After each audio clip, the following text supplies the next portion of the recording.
A nossa reflexão do dia, que inclusive foi uma sugestão que veio do Facebook, vai ser a respeito de consumismo, não é? O consumismo hoje em dia está extremamente arraigado dentro da nossa vida diária. E isso é um tema muito importante, principalmente na época atual que nós estamos passando, que de certa forma é uma época de crise. Dados atuais mostram que 66% das famílias brasileiras estão endividadas e 18% delas estão inadimplentes, ou seja, estão com suas contas em atraso, não é? Por que será que isso está acontecendo? O que será que está de errado? Por que as pessoas estão comprando mais do que podem pagar? Por que será que elas estão se endividando tanto? Para a gente começar essa conversa, primeira coisa que nós temos que entender é como que nós estamos formando as nossas crianças, não é?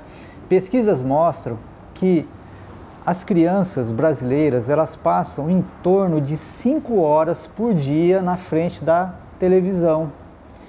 E desse conteúdo de televisão que essas crianças assistem, existem cerca de 30 anúncios, 30 propagandas por hora, e quase 50% dessas propagandas são propagandas de comidas industrializadas, guloseimas, brinquedos. Então, você percebe que qual que vai ser o impacto dessa carga de publicidade na cabeça dessa criança que vai crescer sendo bombardeada por esse verdadeiro massacre midiático.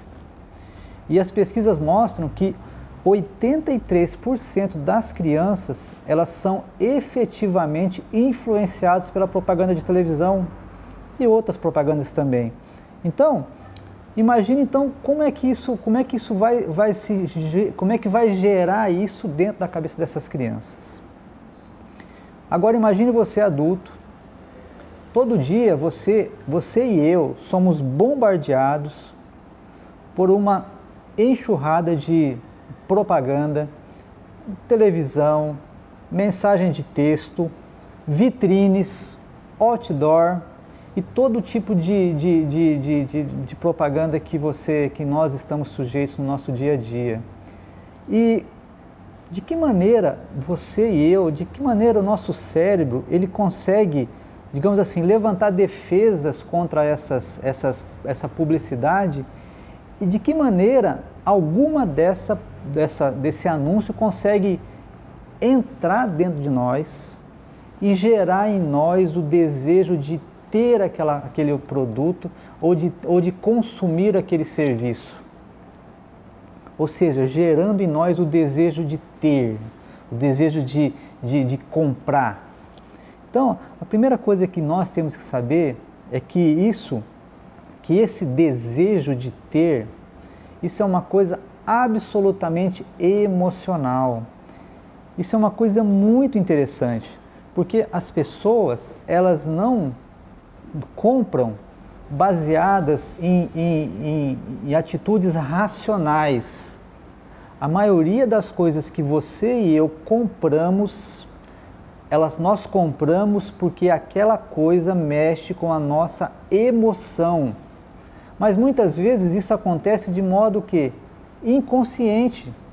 Você não percebe isso, mas toda a propaganda, todo o marketing, ele é construído para trabalhar o quê? Com a sua emoção. Então, isso é uma coisa muito séria.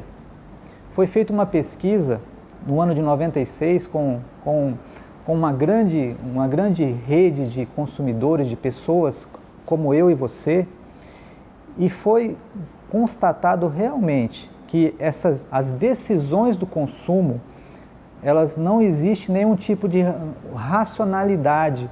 Ou seja, quando você compra alguma coisa, é porque aquela coisa mexeu com a sua emoção. O que acontece muitas vezes é que você pega argumentos racionais para você justificar aquela escolha que você fez. Então, em outras palavras, o marketing ele faz o seguinte, ele faz com que você e eu escolhamos coisas baseadas nas nossas emoções. Mas as nossas emoções, elas não são uma ciência exata. As nossas emoções, elas podem ser manipuladas, elas são subjetivas, elas são inexatas. E por isso que muitas vezes você compra uma coisa e depois você não entende muito bem por que você comprou aquilo. Talvez você foi numa loja e às vezes você percebeu que um determinado produto ele era melhor, ele tinha mais qualidade, talvez podia ser até um pouco mais barato, mas você por algum motivo que você não entendeu bem, você escolheu um outro produto, talvez até um pouco mais caro. Porque de certa forma, aquele outro produto, ele conseguiu mexer com coisas dentro do teu inconsciente que aquele outro produto não conseguiu fazer. Então, isso nos traz uma reflexão muito interessante. Será que você e eu realmente temos liberdade para escolher aquilo que nós queremos comprar? Até que ponto nós somos livres para escolher realmente o que queremos? Ou até que ponto nós somos reféns, vítimas do marketing, vítimas da publicidade que tenta trabalhar o nosso inconsciente, trabalhar o nosso psicológico, trabalhar as nossas crianças para que nós cada vez mais compremos coisas que não temos necessidade de comprar. Então, isso é uma coisa muito interessante, porque essa questão do marketing, ela foi criada, ela surgiu com o advento do capitalismo. Ou seja, o capitalismo que todos nós aqui no Brasil estamos envolvidos. O Brasil é um país capitalista. E o que é o capitalismo? É esse sistema que tudo ele pode ser trocado por dinheiro, inclusive a sua força de trabalho. Então, quando você vai numa loja e você compra qualquer coisa e você paga com dinheiro, na realidade você não está pagando com dinheiro, você está pagando com o seu esforço, você está pagando com horas trabalhadas. E só se a gente começar a ter essa noção, a gente vai começar a dar muito mais valor ao nosso dinheiro. Porque você já imaginou? Pega o salário que você ganha por mês, divide isso pelas horas trabalhadas e você vai ter quanto você ganha por hora. E aí você vai ver quantas horas você precisa investir, por exemplo, para comprar uma calça de marca. E vamos aprofundar um pouco mais esse raciocínio. Se você entender que, vamos supor que você precisa trabalhar 100 horas para comprar uma calça, na realidade você não está pagando por aquela calça 100 horas do teu trabalho. Você está pagando com 100 horas da sua vida.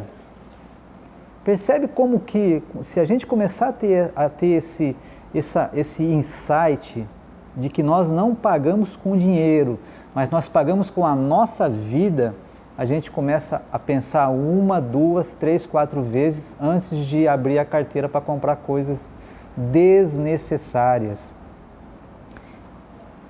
Toda compra, ela é uma troca. E essa troca, ela depende muito do quê? De quanto você valoriza aquela coisa que você vai comprar. Então, quanto mais aquilo vale para você, mais você vai estar disposto a gastar, a desembolsar horas trabalhadas, vai desembolsar a sua vida. Então, eu só queria te dar um exemplo bem prático. Aqui nós temos 2 canetas. Essa caneta aqui, preta, ela é uma caneta de marca. Ela é uma caneta de grife. Ela custa hoje no mercado em torno de R$ 1.000, R$ 1.500. E essa outra caneta, você conhece bem, ela deve custar o quê? Uns R$ 2, R$ 3 no mercado. Agora me diz uma coisa, qual é o objetivo de uma caneta? Escrever. O que é uma boa caneta? Uma caneta que não te deixa na mão, que escreve, que não falha, não é? As duas canetas que eu estou na mão, elas fazem isso? Óbvio que fazem. Mas por que existem pessoas que estão dispostas a desembolsar R$ 1.000, R$ 1.500 para ter essa caneta?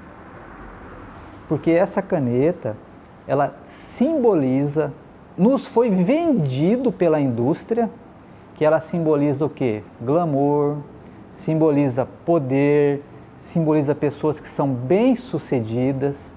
Então, percebe como que essa indústria do marketing, ela consegue transformar coisas que são da nossa necessidade básica, que é você escrever, num ato muito mais complexo. Quando eu comecei a estudar sobre isso, eu percebi como que isso é forte dentro de nós. Porque eu mesmo, muitas vezes, eu quis comprar essa caneta e eu não tive coragem. E essa caneta hoje é minha porque me foi dado de presente por um grande amigo meu, que é o Dr. Darli. E eu queria até agradecer a ele por ele ter me dado esse presente. Mas você percebe que muitas vezes, nós nos tornamos reféns desse contexto que a indústria tenta nos vender, de que nós seremos melhores se nós escrevermos com uma caneta de R$ 1.500, que nós seremos mais bem-sucedidos se nós tivermos um determinado carro A, B ou C, que nós seremos mais bonitos se nós usarmos um determinado marca de shampoo ou uma determinada marca de sabonete. Percebe como que o marketing ele tem esse poder de influenciar, de mexer com as nossas emoções de uma maneira tão profunda, que muitas vezes nós começamos o quê? A comprar coisas sem ter o dinheiro. Nos enrolamos numa série de prestações, de crediários, prestações a perder de vista, porque nós queremos ter aquele desejo preenchido, aquele desejo de algo que eu não tenho e que eu acho que é imprescindível para que eu possa ser uma pessoa feliz e mais realizada. Existe um conceito de publicidade muito forte, que denota exatamente isso que eu estou falando. O que é a publicidade? A publicidade é a arte de fazer as pessoas comprarem o que não precisam, com dinheiro que não têm, num momento que não percebem, para parecerem o que não são, diante de pessoas que não gostam. Daniel Spencer, escritor. Então é bem isso mesmo. O marketing ele tenta fazer com que nós compremos coisas para nos sentir melhor, para que a gente possa aparentar uma coisa que muitas vezes nós não somos. E muitas vezes pagando preço alto, pagando juros escorchantes, nos enrolando e entrando nessa ciranda financeira de prestações, de inadimplência, muitas vezes comprometendo grande parte da nossa renda com coisas que nós não precisamos efetivamente. Um outro ponto que eu queria abordar, que é bem interessante também com relação a esse assunto, é que essa indústria do marketing, olha, nada contra os profissionais do marketing. O marketing, ele é como tudo, ele pode ser uma bênção e pode ser também, às vezes, uma maldição, porque ele pode ser usado tanto para o mal quanto para o bem. Um exemplo de marketing voltado para o mal foi Hitler. Um dos principais ministros de Hitler era o Goebbels, que era um ministro de propaganda. Goebbels, ele conseguiu, através do marketing, da propaganda, vender o nazismo como uma coisa maravilhosa para os alemães da época. Então percebe como é complicada essa questão de marketing. E existem algumas questões que envolvem o marketing que ele faz justamente que nós caiamos em algumas armadilhas. A primeira delas, começar a denegrir as coisas feitas em casa. Como eu falei na entrevista, no início do século XX, a maioria dos americanos usava produtos, a maioria dos seus produtos eram feitos em casa. As suas roupas eram feitas em casa, a manteiga era feita em casa, o pão era feito em casa. E aí a indústria não começou a uma estratégia de marketing para denegrir os produtos feitos em casa, dizendo que eles não eram de boa qualidade, que eles não eram confiáveis, que eles eram sujeitos a contaminações. Então, que os produtos feitos por máquinas eram de melhor qualidade. Então as pessoas foram comprando essa ideia.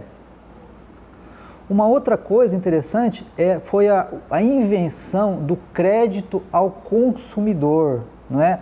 O popular crediário. Né? O crediário, que ele nada mais é do que você fazer o quê? De você satisfazer um desejo agora com um dinheiro que você não tem.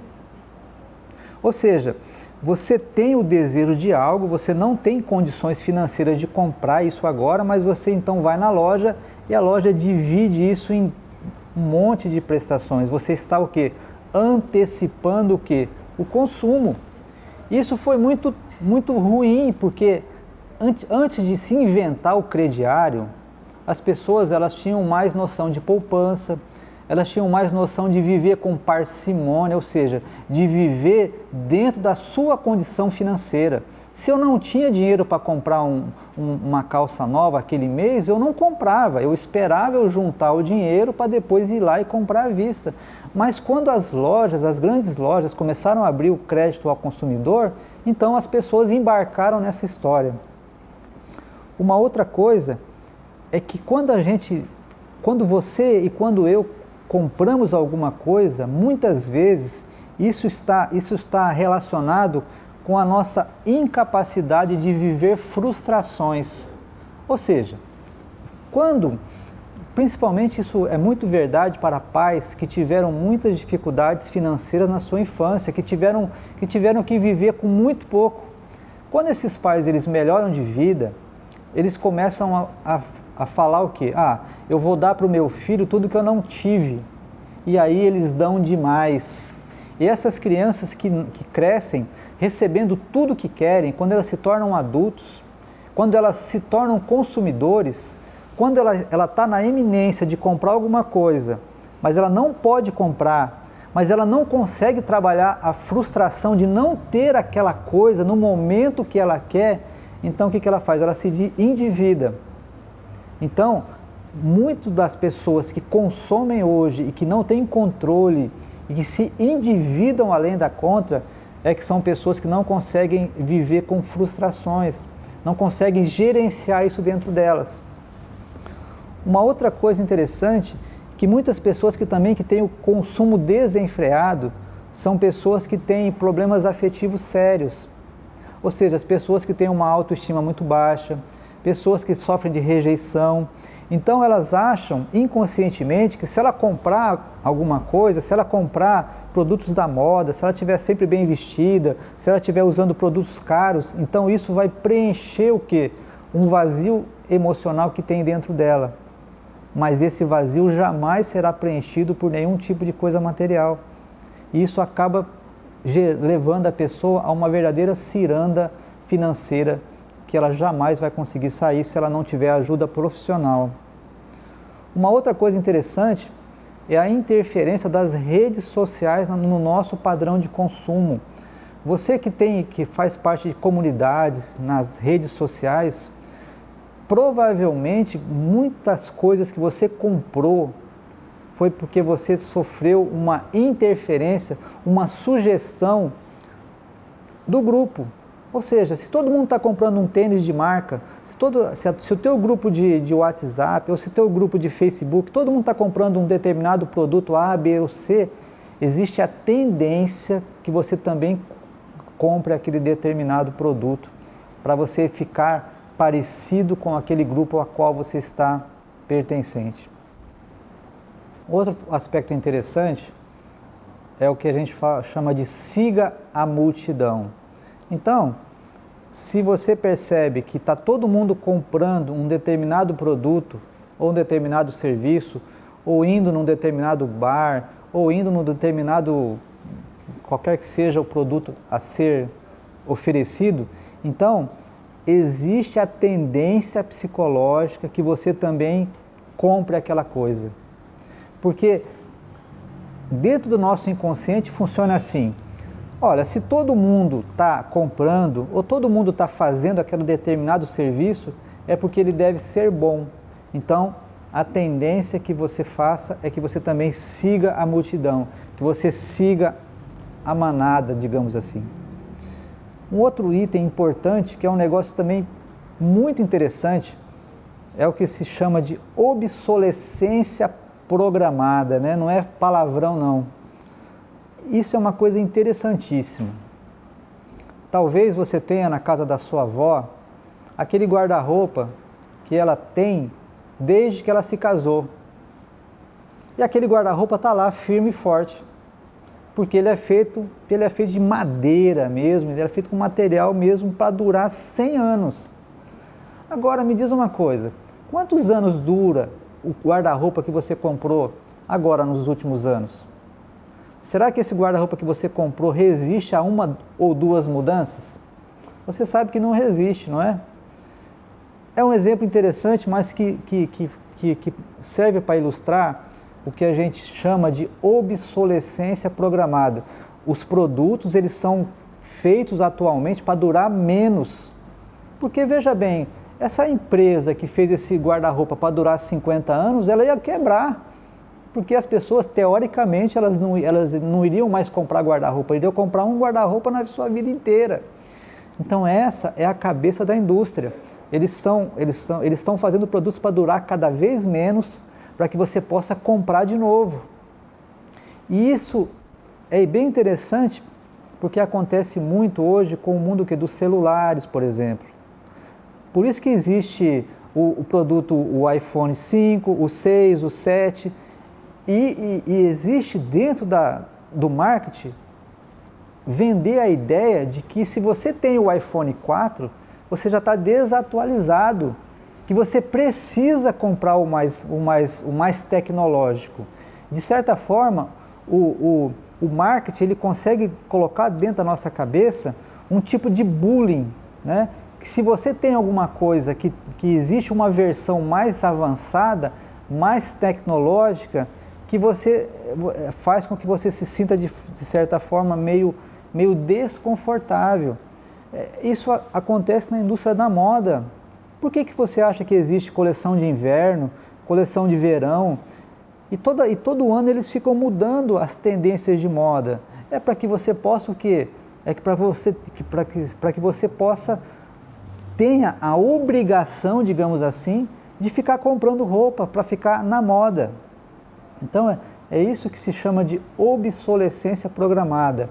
Os produtos são feitos para durar cada vez menos, para ter uma vida útil cada vez menor, e mesmo que tenha uma vida útil grande, mas existem o lançamento de coisas um pouquinho mais avançadas que fazem com que você tenha o desejo de comprar aquele modelo de última geração. E um último ponto com relação a isso é o que a gente chama de compra por impulso. É aquela compra que você não raciocina muito para fazer. 40% das compras que a gente faz nos mercados, elas são feitas através desse tipo de compra. Ou seja, em 10 produtos que você compra no mercado, 4 você não planejou comprar. Você comprou por impulso. E aí, é bem interessante com relação aos hipermercados. Por que você acha que a carne, a padaria fica no fundo do mercado? Por que não fica mais na frente? Para que você tenha que ultrapassar todos os corredores para chegar até lá no fundo, para comprar a carne, para comprar o pão, que são produtos de primeira necessidade. Então, a tendência quando você entra no mercado e vai até o fundo, mesmo que você tenha ido comprar só o pãozinho, normalmente você passa pelo corredor e você vê alguma coisa a mais e você acaba colocando no carrinho. Vamos supor que você vai comprar uma carne para fazer um churrasco. Por que será que do lado da carne Existe carvão, existe espeto, existe cerveja, porque é isso que o mercado faz, ele tenta agregar as coisas para que você compre, às vezes, coisas que você não queria comprar, que você não foi pensando em comprar. Uma pesquisa foi feita de que de cada 10 pessoas que vão no mercado, apenas 2 fazem uma lista de compras antes. Isso é muito complicado, porque normalmente quando você não faz uma lista, você sempre acaba comprando coisas que você não precisa. E por que será que no caixa rápido, que é aquele caixa que normalmente você usa quando você compra poucas coisas, normalmente você para acessar aquele caixa, você passa num corredor interminável de pequenas coisinhas, de doces, de pequenos brinquedos. É exatamente para que no momento que você está naquela fila, você veja alguma coisa ali, ou seu filho está com você, pede, e você acaba o quê? Colocando dentro do seu carrinho e acaba consumindo uma coisa que você não precisava consumir. Então, mas como é que a gente pode fazer? Como é que a gente pode sobreviver nessa selva de propaganda, de publicidade? Como é que a gente pode nos tornar consumidores mais conscientes? Como é que a gente pode nos tornar pessoas que tenham a ideia de que realmente de cada real que você gasta no mercado, aquilo é fruto do seu trabalho, é fruto de um investimento em anos de estudo, investimento físico, muitas vezes você que trabalha com as suas mãos, não é? Então nós temos que começar a dar mais valor em cada real que nós temos no nosso bolso. E uma solução que está ganhando cada vez mais força hoje é a tendência que você e eu tenhamos uma vida mais simples. Mas o que é uma vida mais simples? Uma vida simples não é uma vida de carência, não é uma vida que você vai se privar das coisas boas da vida. Uma vida simples é uma vida que você tem recursos para viver com dignidade, para prover o seu futuro e para repartir com os menos necessitados. A vida, ela não deve ser sinônimo de consumir, de comprar, de acumular coisas. Existe um filósofo brasileiro que está muito na moda, digamos assim, que é o Mário Cortella. O Mário Cortella diz com relação a isso, que existe na nossa vida coisas essenciais e coisas fundamentais.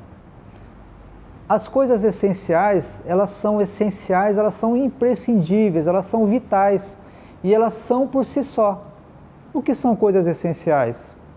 O amor, a amizade, a solidariedade, a gentileza, o companheirismo, a família. Então essas coisas, elas são essenciais.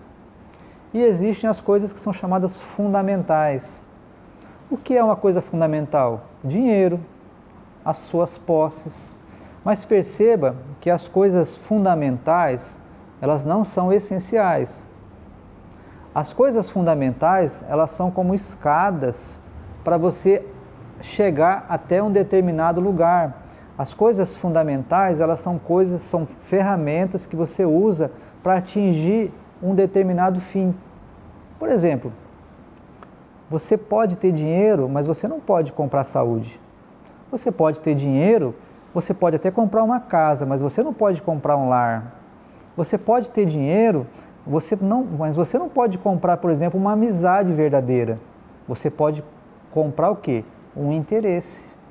Então perceba que as coisas essenciais, elas não estão à venda.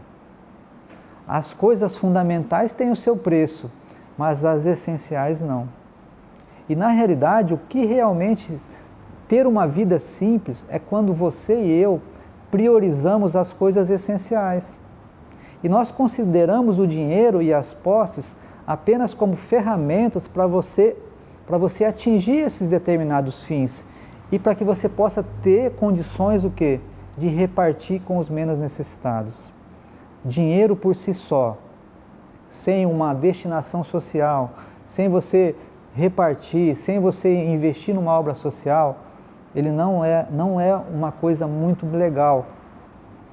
E uma coisa interessante que eu queria te falar Só para te dar um exemplo de como isso é possível. Talvez você já tenha ouvido falar do presidente José Mujica, que ele é o presidente do Uruguai.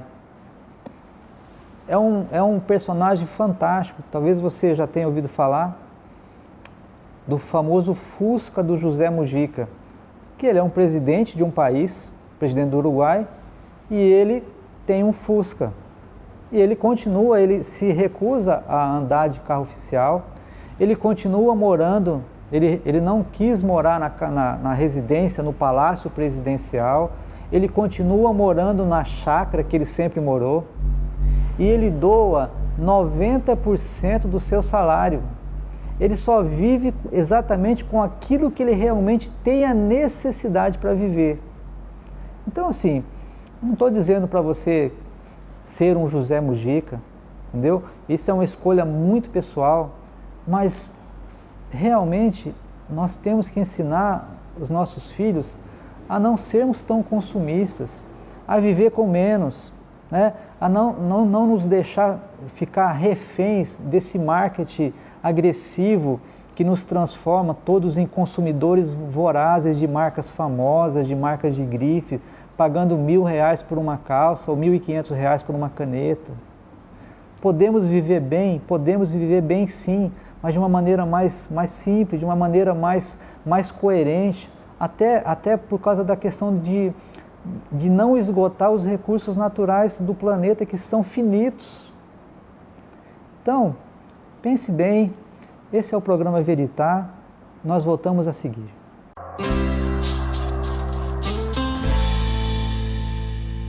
Nós estamos encerrando nosso programa de hoje. Eu queria agradecer você pela audiência, você que tem nos assistido pelo YouTube, pelo SBT. E eu queria convidar você que é empresário aqui da nossa cidade, que você que tem um comércio, para ser parceiro do nosso programa. Nos procure, os telefones estão no vídeo. Entre em contato conosco para que a gente possa fazer uma parceria, para que a gente possa dar sequência a esse trabalho, a esse programa, que eu tenho certeza que tem sido muito importante, que tem levado assuntos de relevância para a nossa comunidade. Então, esse é o final do nosso programa. Que Deus abençoe você e até a próxima semana.